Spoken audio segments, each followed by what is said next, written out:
All right, so I'm going to talk a little bit about myself.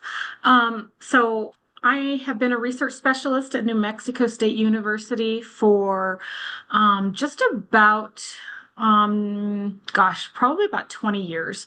I started as an undergraduate student in the chili breeding and genetics program at NMSU under Dr. Paul Bosland and finished up a master's degree with him as my mentor. So chili peppers are absolutely my specialty. I am gearing this talk tonight on seed propagation and transplanting around chili peppers. So hopefully that will be interesting. I'm actually a northern girl. I was born and raised in Espanola, New Mexico, and came to school in Las Cruces back in the early 90s and got this amazing job with New Mexico State University and just never left. So I've been here ever since. I have been working for NMSU for 25 years now and honestly have loved every minute of it working with chili peppers. So, at any point during my presentation, if anyone has questions, I am happy to answer them at that point, or if we want to save them till the end, that's fine as well. I don't mind being interrupted when there's questions because questions are important and I love questions. So, without any further stuff, I will get started. So, I kind of titled this Growing Chili Peppers just because when I put seed propagation and transplanting in there, I was like, well, I don't know if that's good enough for my entire talk just because it kind of centers around chili peppers. But anyway, let's go ahead and get started. I'm going to give you a little bit of history and then we will go into all of the seed propagation and transplanting. Let's talk a little bit about the history of chili peppers first. Chili peppers originated in South America between the countries of Bolivia and Brazil in the rainforest. And they started out as these tiny little berry-like fruits that you see in the picture there. Those are actually wild bird peppers or wild chiltepines, as they're known today. And they turn from green to red. The really interesting thing is they have this amazing symbiotic relationship with birds. Birds are the primary dispersal or disseminator for the dispersal of chili pepper seeds out of their center of origin. Especially all of the wild types, anytime they're in the green stage, they will affix to the calyx or where that stem meets the pod. And if it's green, they will not come off of that. But once it turns ripe and that seed is viable to produce a new plant, it comes off very easily.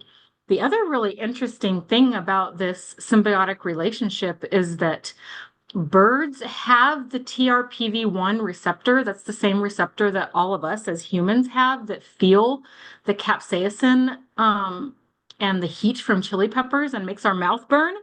But birds' TRPV1 receptors are much less sensitive to it. So they can eat these tiny little fiery fruits, not be affected by the capsaicin, and then the seed passes through their digestive system intact and can grow another plant. So that's how they became the natural disseminators of wild chili peppers. Well, then, okay, how did chili peppers get into New Mexico? So there's a lot of information out there, and some of it, I have my doubts about, but um, a lot of publications tend to sway towards, well, they were brought up with the Spanish, but I believe that they were brought through Southwest through to up into the Southwest United States through trade. A lot of the native individuals in Mexico and then the natives in the southwestern United States really traded and had trade routes and I think a lot of the peppers that are being grown in a lot of the communities in New Mexico today were brought through trade. Many of the native communities have their own landrace peppers. Um, and this is mostly northern New Mexico. The Native American Pueblos and Hispanic communities have long grown what's called a native chili. And also known as New Mexico land races. Landrace is a term for a line of plants that have become adapted to a geographical area following more than 100 years of selections and seed saving. Um, and like I was saying, although written records indicate that chili pepper seed was first introduced by Spanish explorers, there is also a lot of evidence that it was introduced before then. So a lot of our landrace chilies in a lot of our native communities were brought up through trade. Well, in New Mexico, one of our first really amazing scientists and individuals who got really the New Mexico chili industry going was Dr. Fabian Garcia. He was in the first graduating class of New Mexico State University. Back then, it was the New Mexico College of Agriculture and Mechanical Arts. But he was in the very first graduating class. He then went on to become, he was also the first Hispanic in that graduating class, but then he went on to become the director of the Agriculture Experiment Station. And that is the entity at NMSU that oversees all of the agricultural research that we do. That is the department that I'm under. That is the department that I report to. We do a lot of amazing things, and Dr. Fabian Garcia was the first director. He also hybridized lots of different chilies. He also worked on onions, pecans, watermelons, all types of different melons, cucumbers. He did a tremendous amount of research on vegetables and what did very well in the New Mexico climate back in the early 1900s. But he was looking at a lot of our native chilies and decided that they were really good for certain purposes, but maybe they could be made even better. And so he wanted to um, produce a variety that would yield more, that was bigger, that maybe had just a little less heat so that lots of different people could enjoy eating it instead of just all of our wonderful New Mexicans.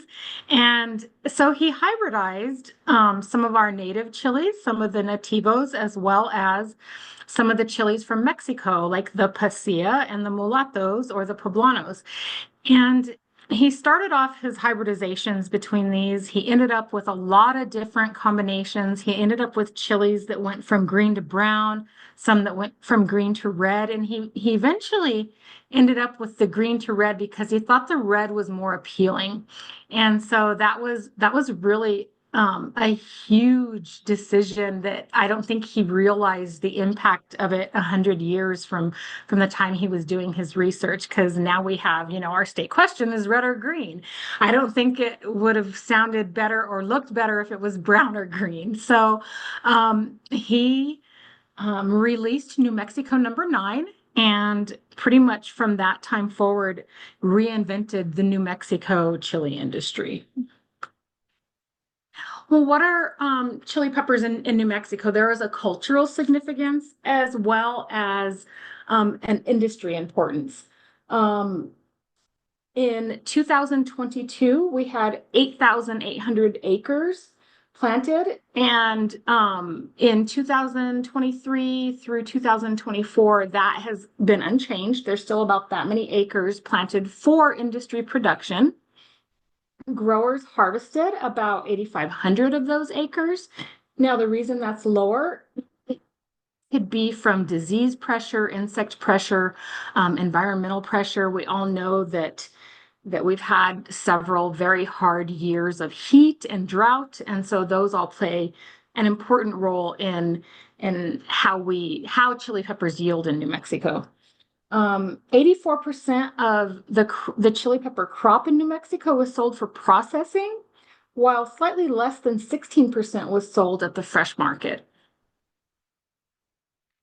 There has been an industry decline over the years. Chili production in 2023 totaled 46,750 tons, and that is down 15% from 2022. The average yield equaled 5.5 tons per acre, and that's down 1 ton from the 6.5 tons per acre harvested in 2022. The red chili harvested in those same years was around 3,920 acres and decreased by 990 acres. And green chili harvested area was about 4,500 acres and was up about 990 acres from the previous year. Now, a lot of this industry decline can be caused by a lot of different parameters or issues. Labor issues have been a problem. Green chili peppers are still harvested a lot by hand, but one of the main research focuses at NMSU is to start harvesting green peppers mechanically. It can be done very efficiently, very quickly, and within timeframes that are needed for industry standards. So there's a lot of research going on to help the industry and kind of turn this decline around. Well, okay, well, let's talk a little bit about the planting season. Their chili peppers can be direct seeded or transplants, and this can go across vegetables. So you can either direct seed a lot of different types of vegetables, whereas you can also transplant a lot of different types of vegetables. So a lot of the things that I talk about in this presentation are going to center around chili peppers, but it can span a lot of different types of vegetables. And so, if you have any specific questions about certain vegetables, please feel free to ask. I can do my best, although, like I said, my expertise is in chili peppers, but I have been studying a lot of other things over the years with my time at NMSU as well. So chili peppers are either direct seeded or transplanted. Most of So chili is a warm season crop, and it does require a long frost-free season to produce good quality and higher yields. It does not thrive when temperatures are below 60 degrees and can die from a light frost. And this can go across to other vegetables as well. The optimal period for direct seeding planting of chili is between March 1st and May 1st in southern New Mexico. And we do like to plant 4 to 6 weeks later in central and northern New Mexico. Let's talk a little bit about direct seeding. This is what most commercial growers do in New Mexico. They direct seed. And this mainly happens because they have a lot of OP varieties. The only time they do transplanting is when they have really super expensive hybrid seed. There are a lot of inputs that are needed when growers do direct seed: irrigating, thinning, cultivating, weeding, fertilizing, and pest and disease control are just a few of those inputs that are required when you do direct seeding. A lot of those will transfer over to transplants, but transplants can usually, we'll talk about that in just a minute, but transplanting can be better if you're using hybrid varieties, which tend to yield more and have better qualities as far as industry standards. So let's talk a little bit about the transplanting of peppers. Commercial growers use transplants, like I said, when they're growing hybrids. Hybrid seed is really expensive compared to open pollinated seed or anything that we have saved along the road. Transplants also guarantee a well-distributed stand. If everything is done right at the beginning, you will get a really nice stand of chili. This isn't the case when you direct seed sometimes. Sometimes you'll get areas of the field where it dried out a little bit too much when the seed was put in the ground, or a certain area of the field got a little bit too much shade and the soil was a little cooler. A lot of those things can affect the direct seeding and the germination of seed when it's put directly into the ground. So you can have stands that aren't quite as nice and full or well distributed. So that is a really nice perk of transplanting. The other really nice perk is there's no thinning costs. So one of the big costs that's associated with direct seeding with growers is the thinning. And that is something that we are going to have to do in our program next week in Los Lunas. We direct seeded a big mechanical harvest trial at the Ag Experiment Station there in Los Lunas. And everything's actually coming up really nicely. And so getting up there and thinning, and we generally thin anywhere between, leaving plants anywhere between 6 and 10 inches apart for mechanical harvesting. So with direct seeding, there's the thinning cost. With transplants, there is not. Um, Transplants are usually less susceptible to disease pressure and environmental pressures as well. So just, transplanting for the home gardener as well as small plots is really the best way to go when it comes to actually growing many types of vegetables. I know when I grow squash and zucchini in my backyard, if I direct seed it, I will have birds all over that like instantly. And so I just over the last couple of years started my squash and zucchini indoors, got the plants to like the second or third true leaf stage, and then planted them in my garden. They did much, much better that way. Okay, well, let's talk about the planting for transplanting. So when you do transplants, they're probably going to be in a greenhouse or at home, and you'll want to start with good quality seedling starter mix. This is something that's not going to have a lot of bark, a lot of vermiculite. It's going to be nice and fine. There's not going to be a lot of clumps of stuff. And you want to get something from a good supplier that doesn't have like diseases or anything like that in the soil. That is really important to keep instances of like damping off and fungus and other things that are associated with die off of seedlings. So starting with a good quality seedling starter mix is really important.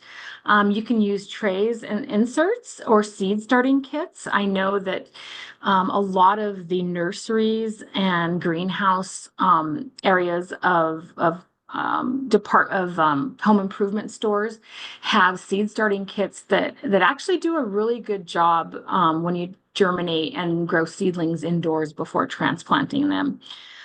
When you go to plant, you don't want to plant seeds more than a 1/4 inch deep for chili peppers. And a lot of the seed packets of other types of vegetables will have instructions on how deep to plant the seeds. Um, and a good rule of thumb is to look at the size of the seed and plant it not much deeper than twice the size of the seed. One of the issues I had this year with some of our undergraduate students was that they were planting the chili seeds. They would take in this bottom picture I have, you can see the little cells, and they're probably about 1.5 inches deep. And they would take their fingers, they would put the seeds on the top of the soil, and then they would push the seed all the way to the bottom. And for chili pepper seeds, that is not good because they have such a hard time germinating when they're planted that deep. We had a lot of really low germination on a lot of different varieties that we were planting, and I finally realized it was because they were planting them so deep. Bigger seeds like squash and pumpkin, you can plant those all the way to the bottom of these inserts, and they will germinate nicely. So it really depends on the size of the seed.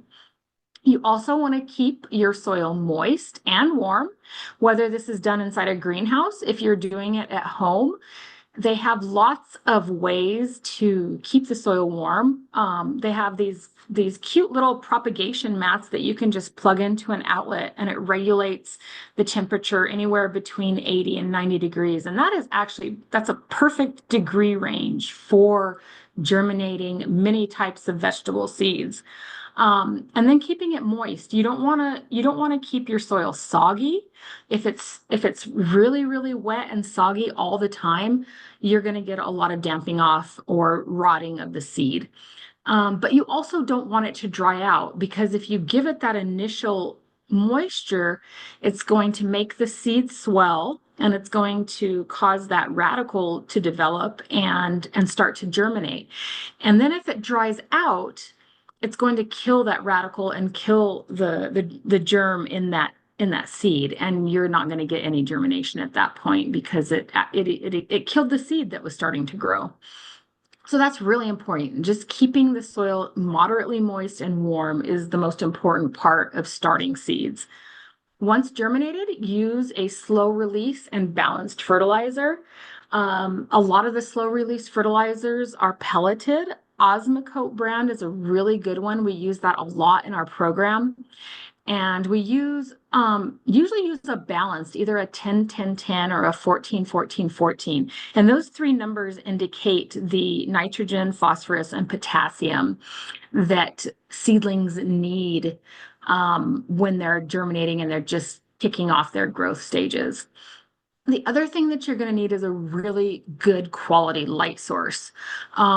If you're at home, having additional light sources is you absolutely need it. I've noticed before when I've tried starting different types of flowers or even vegetables indoors before it's not warm enough to put them outside. We're still having a little bit of freezing temperatures, but I want to get them going. If they don't have that really good broad spectrum light source, they get real leggy, the stems get really long, they try to grow towards that light. And when you go to transplant them out into your garden or your raised beds or whatever you're transplanting them to, they tend to have a hard time and struggle more and have a little bit more transplant shock. So having a good quality light source, whether it's in a greenhouse is perfect, by the way, but if you're doing it at home, having a nice broad spectrum light source is perfect. So when we go to transplant, you're going to do it either in the ground or field. So at home, either in a garden bed in the ground or in a field. If you have a small plot, you can also do it in raised beds, and you can actually grow chili peppers and a lot of different types of vegetables in pots. So when you do go to transplant, you're going to want to make sure that it's after the last frost. So this is, frosts can happen even at 33 degrees Fahrenheit. So, 32 is freezing. Frosts can happen anywhere between, like 33 and 35, depending on how much moisture is in the air, all of that sort of stuff. And you definitely want to harden off seedlings. So if they've been indoors or in a greenhouse, even in a greenhouse where they've had like a tremendous amount of light, they're going to need to harden off. And what that means is you put them outdoors. At home, you want to start putting them outdoors in indirect light for a few days, bringing them back in at night. If you have a greenhouse and you have what's called a shade house, these two pictures in my slide are actually in the shade house at the Fabian Garcia Science Center. And you can see the shade cloth that goes over the arched metal areas between the two greenhouses. And the shade cloth that's on that shade house reduces the light by 30%. So putting the seedlings from the greenhouse directly into the shade house gives them a little bit more light than they're getting in the greenhouse, but also gets them ready for full sunlight when they're put either in garden beds, plots, or in the ground. You don't want to transplant seedlings until they're at the 3 or 4 true leaf stage, or between about 4 and 6 inches tall. And when you go to plant them, plant in a hole that will bury the stem up to the cotyledons. This bottom picture in my slide where I have the red circle, those first 2 little leaves that come out on any plant, those are the cotyledons. And then the leaves that developed after those 2 leaves are all what's considered true leaves. So you definitely want to bury. A lot of plants will produce what's called adventitious roots. Anything below those cotyledons, any of the stem material below those cotyledons will have the ability to produce roots. Anything above the cotyledons, you only get stem or leaf tissue or fruit cells. If you bury them up to those cotyledons, they have the ability to produce um, adventitious roots, which will decrease transplant shock and in turn, in the long run, give you a stronger, healthier plant. The other thing that you want to do when transplanting is you want to water or irrigate immediately. You want to get those seedlings watered in a nice, cozy environment around their roots, and then and that will also decrease transplant shock. Once those transplants get planted, you want to start fertilizing. Your very first irrigation doesn't have to have any type of fertilizer, but after that, you definitely want to hit those seedlings with a high phosphorus. That really helps root growth and getting those plants truly established into their forever home. Consistent irrigation schedule is really, really important at this point. You don't want that first irrigation to go in and then they get ignored and it dries out too much. They're really going to struggle if that happens. At that point, pod development actually starts to happen anywhere between 60 and 70 days after transplanting. And this isn't just with chili peppers. A lot of different vegetables will start producing pods at that point. There's a lot of things like radishes, carrots, that will actually produce their fruit or their root with radishes and carrots a lot sooner than that. A lot of this information is found on seed packets if you buy commercial seed packets. And if you get seed from someplace, just ask. There are a lot of extension specialists throughout the state that can help you with questions like that. Fruit set and development with chili peppers is very interesting. They are probably the diva of the plant world. They will not set fruit when it's below 55 degrees or above 95 degrees. At 55 degrees, they just kind of sit there and hang out. They're not sad, but they're not happy either. And when they get up to about 95 degrees, the pollen actually aborts from the flowers. And so if the flowers are trying to self-pollinate above 95 degrees, it's not going to happen. So if you have flowers opening in the morning when it's below that 95 degrees, that's a lot better because then you'll get some fruit development. If you have flowers opening in the middle of the day, that's not good because those are going to cause some issues. The fruit set does stall with consecutive 95-degree days. A lot of times, industry and growers will talk about how they have a split fruit set on chili peppers. And this is because they've had a week or 2 weeks of consecutive 95 or above degree days. And that's not good either because it decreases their yield and makes it a little harder to get their money's worth out of those acres of plants. Early yields occur with onset of good fruit set and before hot weather. So here in southern New Mexico, getting a good fruit set before, I would say, mid-June is really important. In northern New Mexico, if you have that fruit set before the end of June, that's perfect. Harvesting. Well, you're going to have to decide, do you want the red or the green stage? Green and red peppers absolutely come from the same plant. And so the green mature comes first, and then those green will eventually mature to red. Depending if you're going to do green chili, then you're going to definitely harvest it at the green stage. If you're going to dehydrate it or want it for the red stage, then you're going to leave those pods on there and let them fully develop to the red stage.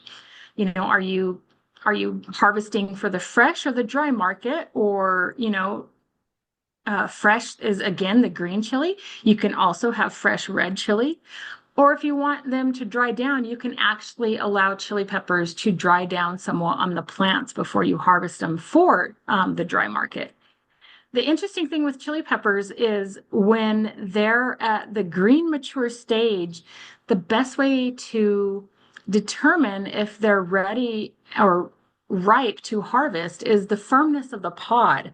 A lot of times with our New Mexican type chilies or the long greens, um, if the pod is squishy at all, it's probably not fully mature green. It has to be nice and firm. And if you give the pod a little squeeze, it'll give you like a little crackling sound. That's the perfect stage to harvest green chili. And the same thing with jalapenos. Jalapenos are a little bit easier because they get to a point where they're really hard and really firm. And so it's a little bit easier to know when to pick green jalapenos. Well, let's talk a little bit about saving seed. When we do save seed, you definitely want to make sure that you have fully ripe pods. And this is food.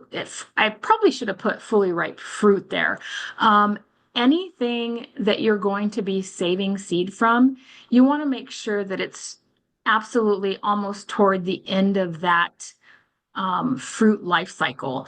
Then you know that the seeds are going to be fully mature and viable to grow again the next year. Um, are you going to de-seed fresh pods or dry pods in a dehydrator? So you can do both with a lot of different types of vegetables. The only vegetables where you're probably going to have to do it a little differently are things like pumpkin, squash, zucchini, and even tomatoes. Tomatoes are a little different than chili peppers. You'll want to scoop out that inner section that has the seeds, maybe dry that whole section down, and then remove the seeds from that pulpy area.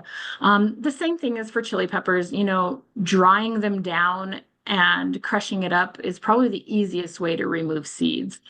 Once you have those seeds removed, you want to dry them down. If you've pulled them from fresh pods, just laying them out for about 24 hours will dry them enough so that you can put them into an airtight container or a Ziploc bag and then put them in a cool, dry place to save. Most vegetables will save for up to 5 to 6 years if they're kept in the right environment and continue to have really good germination rates. You can actually have seeds for up to 20 years that will still germinate. It's just that the germination rates will fall just a little bit after that long. You definitely, like I said, want to store in a dry, airtight container. Ziploc bags are the best. A lot of seed companies provide you with seed that are in like aluminum foil type bags, and that helps keep out moisture. You just want to make sure that moisture isn't getting to those seeds while they're being stored. Something that we do at NMSU, we call it our breeder seed development, and we use what's in this picture. They're called insect-proof cages. We will produce what we call breeder seed, which is super high quality self-pollinated seed. Especially with the chili peppers, they do this with onions. They also do this with cotton. They will do this. We've done it with squash, melons, zucchini, all of those. But what you're wanting to do is provide an environment where any plant that is able to self-pollinate will do that easily. And so insect-proof cages is probably the best way. Probably here about the third week of June, we will go into our field that we have planted and we will remove any fruit that has developed or any open flowers, because any of the fruit that has developed and any open flowers can potentially be cross-pollinated. And if you want true high-quality breeder seed, the best way to do that is to remove any of those that could potentially be cross-pollinated. So once we get that finished, we'll put hoops up and then we put these big long cages over the plots. And that keeps out insects and keeps them from cross-pollinating with other varieties. This particular picture here was done a few years ago when we did a huge breeder seed increase for the United States Department of Agriculture and the GRIN system. And we sent all that seed to the USDA, had lots of students students working on it, and it was a really tough project. It's not an easy process, and it takes a lot of work, but in the end, it's definitely worth it. Well, I would like to thank you at this point. We have lots of resources at NMSU when it comes to chili peppers. The Chili Pepper Institute, which is this first web address I have here, is a huge resource for chili peppers. We also can provide information on other vegetables as well. We can put you in touch with specialists. A lot of the information that I pulled from is listed here in a lot of our NMSU guides. We also have guides on lots of other vegetables. Lots of the research that's done at NMSU kind of centers around onions, alfalfa, other vegetable crops, home gardening. So there's just a lot of really great guides, circulars, and publications put out by NMSU to help the home gardener as well as the small farmer. So at this point, if y'all have any questions, I would be more than happy to answer them. Thank you, Denise. Does anyone have questions from our audience tonight? Okay, well, I have a question. So last year I decided to grow some jalapeno peppers in our galvanized raised bed. Okay. And one of the things that I dealt with was our peppers would only grow up to their true leaf stage. Oh, And from there, it will have like bunch of on their leaves, it will have like black dots on there. oh, that's Um, I'm not too sure why that had happened. We pretty much did that Hugo culture method, lasagna method. I'm not sure if it was that or if it was too hot. We did provide shade cloth on top of it. Um, we did water it every day, like in the evening time when it's cool, or even in the mhm, early morning when it's cool. mhm. But still, our jalapeno peppers never fully grown, but they will always be like one of them that has like the smallest, less than a penny size jalapeno. Right, So right. I'm not too sure what the black spots were for. So it could, oh wow, it could be a lot of different things. So it could Oh. have been the quality of the soil. It Hmm. could have been, you know, a lot of times growers and even home gardeners will do like soil tests to make sure that all of the parameters are really good. It could have been fungal infection, like the black spots are leading me to believe that maybe there was some sort of fungus that was attacking the seedlings. Hmm. Um, and so a lot of that could have been um, environmental or disease pressure. So, you know, a really good resource at NMSU is our disease diagnostics lab. You can Okay. send samples of anything to that lab, and they will tell you what's wrong with it. And it's free to most New Mexico growers and individuals. They do a wonderful job, you know, telling you exactly what's going on. So next time you have some issues, you know, think about that Mhm. resource because it's really worth it. Okay. Would it also lead to, sharing like this because it's we didn't just put the peppers in its own raised bed. It was sharing, with other vegetables that we decided to plant. You don't think it's nothing to deal with that? Oh, that I'm really glad that you said that because there are companion plants that do much better, that chilies will do much better with, tomatoes will do much better with, etc. So really, I think NMSU has actually put out a circular on companion planting, and it tells you which plants will grow the best together and which ones it like I want to say it's pumpkins. I think if you grow chilies after you've grown pumpkins, they will not grow. I Oh I don't know. no. I can't remember exactly what it is, but there is some sort of enzyme that the pumpkin plant gives out that chili peppers cannot tolerate. And so there's a lot of really great information out there on companion planting. So that I'm glad you mentioned that because that absolutely could have been a factor. Okay, so is that companion planting publication under the NMSU? I believe so, but you know what? I'm gonna write a note and let me see if I can find it. And if I can, I'll send it to you. Okay. Any questions from our folks here tuning in tonight? Okay. Marjorie, very good presentation. Thank you so much. Oh, you're so welcome. Let's see. Okay, so Rachel did ask, is there any trimming done before or after fruit development? That's a really good question. So a lot of growers, especially with chili peppers, they will call and I can't as I'm not super familiar with it, but there's a term that they use where they'll actually mow the plants.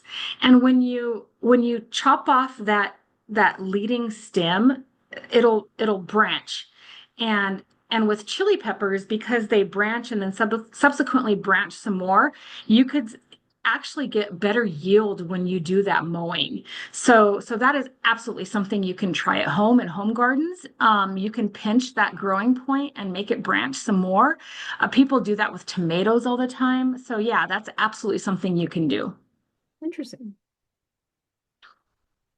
So is that pretty much true? Like I've heard it, people say that um for the chili plant, once they're true leaves, if they have more than like two or four leaves, you take off those leaves from the bottom, because you want all the chili to grow itself, right?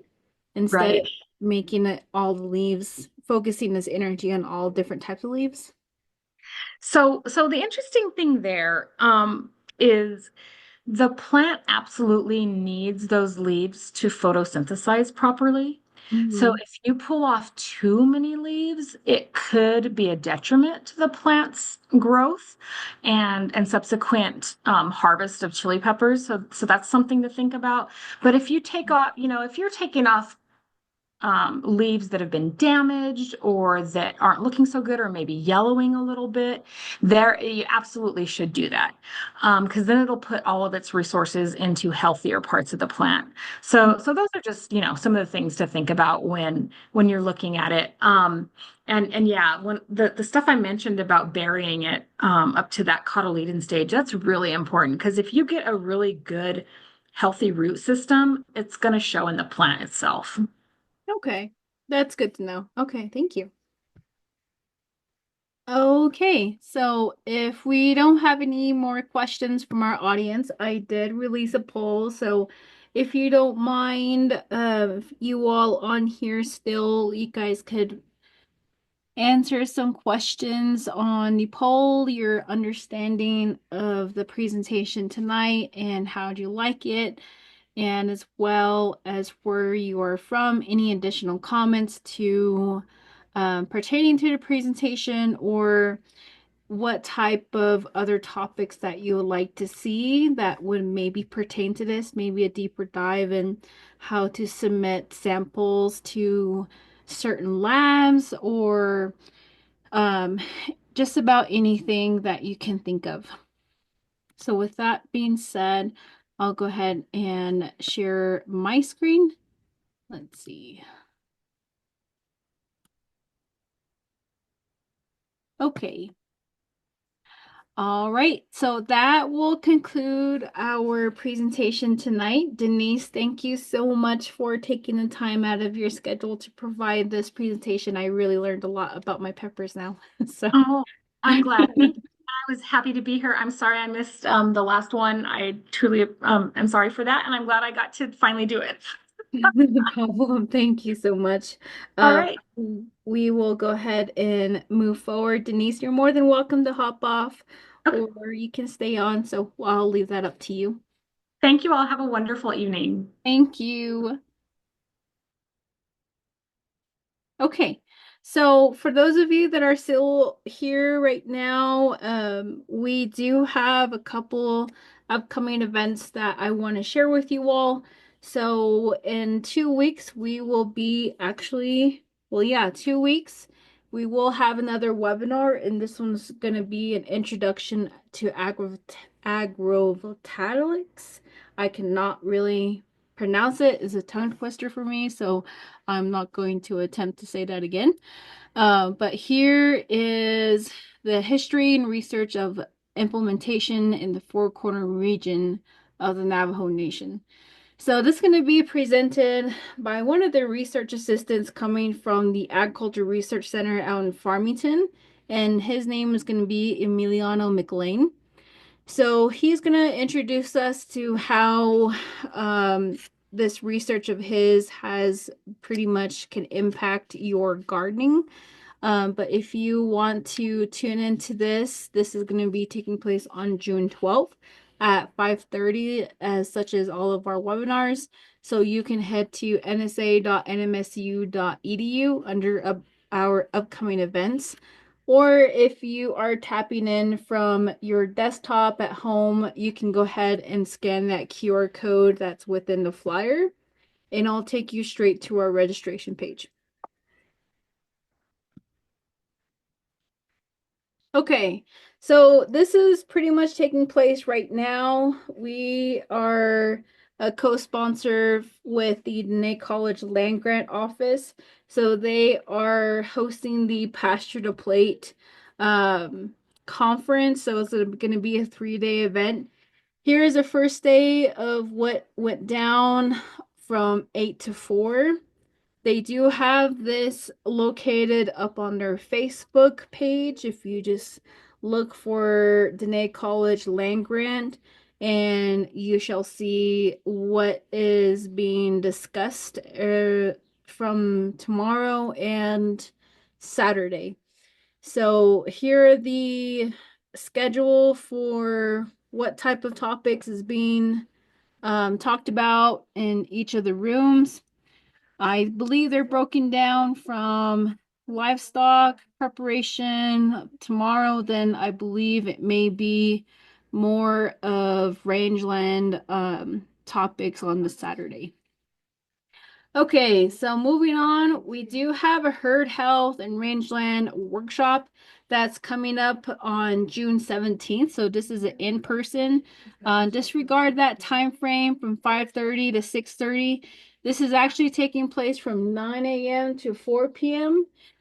This will be located at the Cow House auction. I'm sure all of you that are tuning in tonight pretty much know where that location is. If you have been taking and transferring your cattle there time to time or your sheep. So what's going to be talked about is basically some nutritional requirements before you hit your heifers and your cows with your bulls, and what type of nutrition should, as well as supplementation, you should be providing your cows and your heifers. And rangeland plant ID and monitoring method. If this is something in your wheelhouse of wanting to, look at your rangeland inventory, maybe adopt a new rangeland monitoring assessment. We do have one that's going to be presented there. And rangeland plant ID. All of you pretty much may know your cool and warm season grasses, or maybe some of you don't. Well, here's a chance to, come out and learn about what type of warm and cool season grasses there are here in our area and how to identify them. There will be booklets provided to you from NSA Project. It's rangeland plants that's located on Navajo Nation and how to use that booklet, as well as the New World screwworm update and identification, and how that's going to be, impacting our producers here. This is a new, I believe, screwworm that has came into New Mexico, and it's pretty much hitting a lot of livestock in our area. So how as yourselves, as producers yourselves, how can you, refrain from that and how to identify these screwworms? So that's going to be an update as well. And we do have a local USDA FSA office program that's going to be provided at the end. For all of you cattle producers, you guys will be shared with what type of local programs are there to offer for you and how to apply for them. So if you guys can, if you want to attend, go ahead and scan that QR code. I do recommend scanning that QR code just because it'll give me a number of how many people are going to be attending based upon catering. So if you do plan on 10, please scan that QR code and it's recommended. If you don't have a laptop or if it's hard for you or your grandparents to register, there is my contact information and I'll help you fill out that survey. Okay, so I don't have a flyer for this, but we do have the New World Screwworm update and identification itself. And this is going to be provided by the state veterinarian coming from New Mexico Livestock Board. And it will be just 30 minutes, and she will provide an update on how this is impacting New Mexico. So this goes for all sheep producers, um, cattle producers, folks that have been in rodeo, and it just pertains to all livestock. So I say it's a really good piece, and I recommend all of the producers on here to tune into that. So conservation planning program, I'll get through this fast. So most of you on here may know about this program of ours.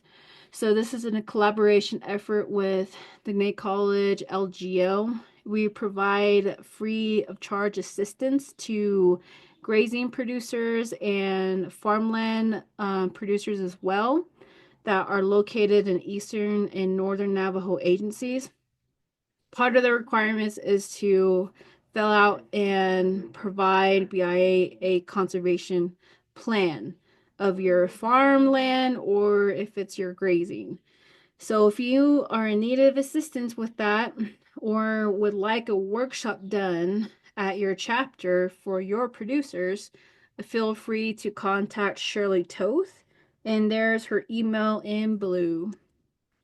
So we will be sharing more upcoming events, but you guys are all first to hear about the herd health and rangeland workshop, but we will be sharing it for the first time on Facebook till next week. But like I mentioned from all of our webinars, this is pre-recorded and will be shared on our YouTube channel and as well as our Facebook page. So if you need to get in contact with me regarding signing up for that herd health, feel free to email me at kelly96@nmsu.edu. Or if you need some assistance with conservation plan, there is Shirley Toth's email. We do have a operating website, so if you guys want to head to that website, learn more about us, get to know us more, what type of upcoming events as well as directory and such, we're there. So with that being said, I'll go ahead and stop sharing the screen. Thank you all for filling out our poll. I really appreciate your feedback. I will be reading them. I do read them, so every comment helps. So thank you, Rachel, and I hope the rest of you guys all have a good rest of your day. My name is Mikkel Silversmith. I am the Navajo Sustainable Agriculture Project coordinator, and I serve the NSA project. The NSA is under the New Mexico Cooperative Extension Service under New Mexico State University, and we deliver in collaboration efforts with Dene College Land Grant and Community Outreach and Patient Empowerment, which is a mouthful, so we just call them COPE. And you pretty much see these guys' logo on all of our upcoming events because there are huge collaboration partners of ours that provide outreach and assistance. So we are funded by the USDA Outreach and Assistance for Native Farmers and Ranchers and Veteran Farmers and Ranchers program. So, as the NSA, our primary goal is to support producers and providing resources that help improve their operations, both profitability and sustainability. So, we deliver in-person that workshops and webinars that are tailored to the producer's needs based on the feedback that we gather from each of our sessions, whether that is in person and we give you guys all of a survey. If it's a webinar based, then we give you guys a poll survey that's online.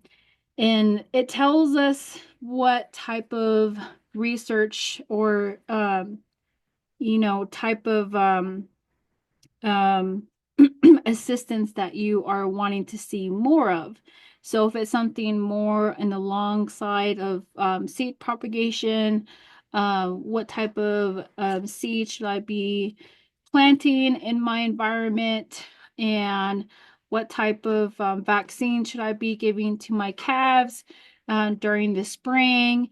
When is the best time to take my sheep in to auction barn as well as my cattle?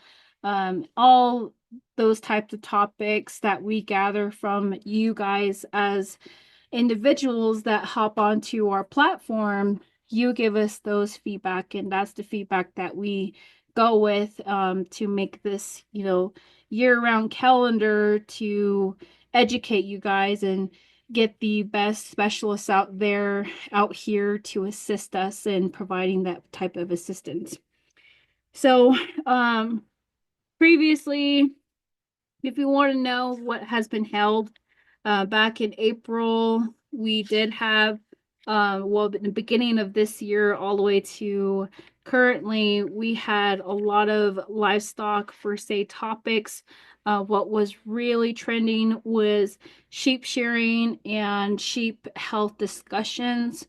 So that was pretty neat. And that's the one thing that we will be bringing back year after year, because we get a lot of new people wanting to learn how to do sheep shearing as well as deworming, what to look for in external, internal parasites, and more.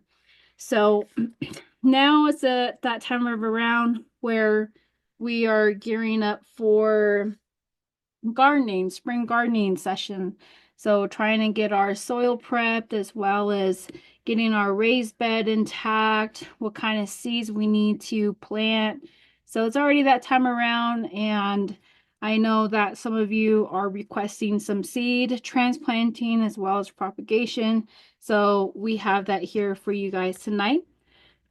Second goal of ours is increasing our knowledge, producers' knowledge, in the use of USDA programs. So all of you pretty much know the USDA programs, NRCS, FSA, RD, and RMA.